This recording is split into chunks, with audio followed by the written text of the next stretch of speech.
So I have carried out some pretty significant trips recently in this car to, up north, a couple hundred miles up, a couple of hundred miles back, and I just thought I'd give you an overview of the supercharging experience. I apologise for the state of my car. It is pretty grim in terms of its cleanliness level, so apologies for that. But yeah, so supercharging. So I've done about 5 supercharging sessions, and I think from memory most of them have been at either Kiel or Warwick services on the M6 and M40 respectively, and yeah, it's been really good. It's so easy supercharging. You just kind of rock up to the stalls, the Tesla stalls, plug in using your cable that obviously is tethered to the Tesla charger. You don't have to use your own cable at all, and then you just plonk it into the port here.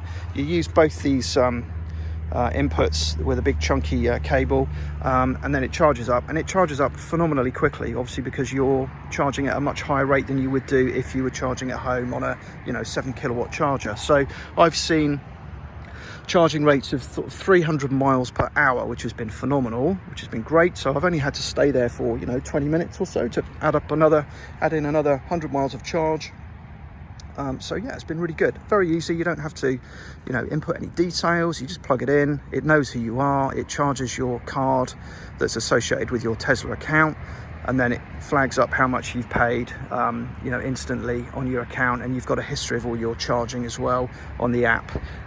So yeah, really easy. And also when you're planning a trip on the sat nav, what it does is it calculates your distance, of course, and it will work out where you need to stop to charge up. So if you're going somewhere and you haven't got enough charge in the car at that specific time, so let's say I've got 100 miles of charge in the car and I'm doing a trip that's 220 miles, it will say, right, you need to stop here to add some more charge for this long. And it even tells you live on the sat nav how many stalls are actually available at that given moment. So when you get to whatever Tesla supercharging station you're driving to, how many stalls are actually free. So when I drove up to the north recently, I knew that all 4 out of 5 stalls were free. I could charge up, no problem.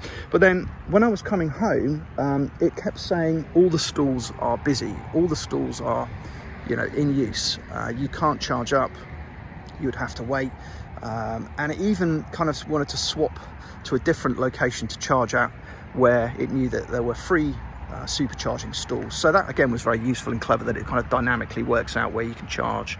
But I got to this charging station, and I thought, to be honest with you, that maybe there was a fault. Maybe they weren't busy, because it was, it seemed to be like they were busy for over an hour. And I was thinking, well, this is a bit weird. I'm driving along thinking, surely they can't all be busy all the time. But it was over the sort of festive period, and it turned out that they were all busy all the time, because when I got there, there was a small queue. There was a couple of cars in front of me waiting to charge up. So that was a little bit annoying, bit frustrating. But again, going back to the whole electric vehicle thing, if you're doing a lot of short trips and the occasional long trip, I think it works fine, because you can obviously charge your car at home. But in this instance, yeah, I did have to wait sort of 20 minutes before we could get into a charging stall and plug in and take on some charge. And I found the folk at these chargers to be very friendly and pleasant as well. I've had a couple of brief conversations with people, and they are there seems to be sort of a bit of a sort of community spirit thing going on with Tesla supercharging. And of course there are other superchargers around. You're not just holding to Teslas. You can use other chargers as well. So yeah, it's been really good. I've as I say, I've had a bit of inconvenience. I've had to wait sort of 20 minutes to charge up, but if I'm going to save 150 quid, I'm quite happy to wait around for 20 minutes until the car's charged up again, right? Until I've managed to get into a charging slot rather. So yeah, I've been pretty impressed with that. No qualms about that, really. Obviously, if you're in a hurry or if you're doing a lot of traveling, then maybe it's less good for you. But just thought I'd make this video just to give you an idea of what the Tesla supercharging experience has been like. Thank you for watching. Please like and subscribe.